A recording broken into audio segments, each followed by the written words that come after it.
సీతారామ తండా అర్ధరాత్రి 3 గంటలకు వచ్చిన వరద ఉధృతితోని తండలో ఉన్న వాళ్ళని అందరిని కూడా అత్యధికంగా వర్షం వచ్చి అక్కడ కల్వర్టు రోడ్డు కొట్టుకపోయి అక్కడ కారులో 2 చనిపోయి ఆ తండా ప్రజలందరూ బిక్కుబిక్కు అంటుంటే ఎస్ఐ గారు అక్కడికి వెళ్ళి సహాయాన్ని అందించి వాళ్ళందరినీ కూడా కాపాడి ఆ తండాకు అండగా నిలబడ్డందుకు ఆ ఎస్ఐ గారిని కూడా నగేష్ అనే ఎస్ఐ సహాయక చర్యలలో ధైర్యంగా వాళ్ళకు అండగా నిలబడ్డందుకు రాష్ట్ర ప్రభుత్వం నగేష్ ఎస్ఐని కూడా అభినందిస్తుంది.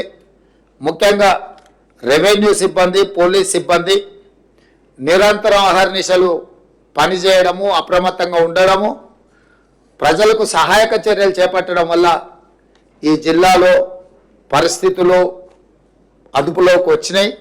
తక్కువ ప్రాణ నష్టం, తక్కువ ఆస్తి నష్టం జరిగింది.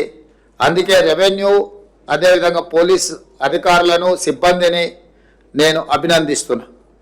అదే సమయంలో చనిపోయిన కుటుంబాలకు, ప్రతి కుటుంబానికి, చనిపోయిన ప్రతి వ్యక్తికి 5 లక్షల రూపాయల నష్టపరిహారం ఇవ్వాలి అని ఈరోజు ప్రభుత్వం నిర్ణయం తీసుకున్నది. నేను కలెక్టర్ గారికి, ఇన్ఛార్జ్ మినిస్టర్ గారికి ఆదేశాలు ఇస్తున్నా. తక్షణమే ఆ కుటుంబాలకు ఆ సహాయక చర్యలు అందించే విధంగా చేపట్టాలి. అదేవిధంగా కారేపల్లికి సంబంధించిన ఒక సైంటిస్ట్ వాళ్ళ తండ్రి చనిపోవడం, ఆ కుటుంబాన్ని నేను ప్రత్యక్షంగా ఇప్పుడు పరామర్శించి వాళ్ళ ఇల్లు కూడా కట్టుకునే పరిస్థితి లేదు, ఆ కుటుంబానికి ఇందిరమ్మ ఇల్లు ఒకటి మంజూరు చేయమని కూడా అధికారులకు అదేవిధంగా మంత్రి గారికి సూచన చేయడం జరిగింది. ఇక్కడ 3 తండాలు, మర్పేడ మండలానికి సంబంధించి 3 తండాలు ఎప్పుడు అధిక వర్షం వచ్చినా దాని ప్రభావానికి లోనవుతున్నాయి. కాబట్టి కలెక్టర్ గారికి నేను ఆదేశాలు ఇస్తున్నా.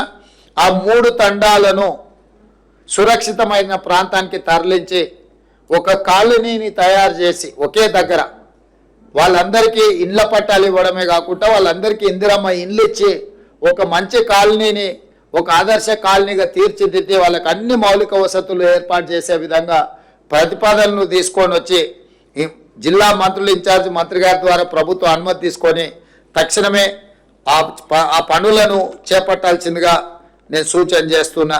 దాని మీద కూడా నివేదికలు తయారు చేసుకోవాలి.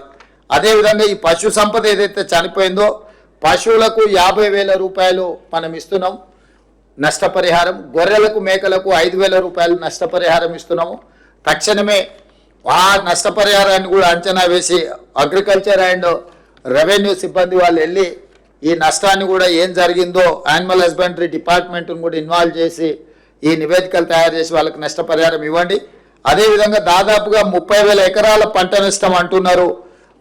అగ్రికల్చర్ సిబ్బందిని కూడా గ్రామాలకు వెళ్ళి ఇంకా ఏమైనా అధికంగా ఉందా, ప్రజలకు ఏం నష్టం జరిగింది, రైతులకు తక్షణమే చూసి ప్రతి ఎకరాకు 10,000 రూపాయల నష్టపరిహారానికి ప్రతిపాదనలు పంపించి తక్షణమే సహాయక చర్యలను కూడా చేపట్టండి.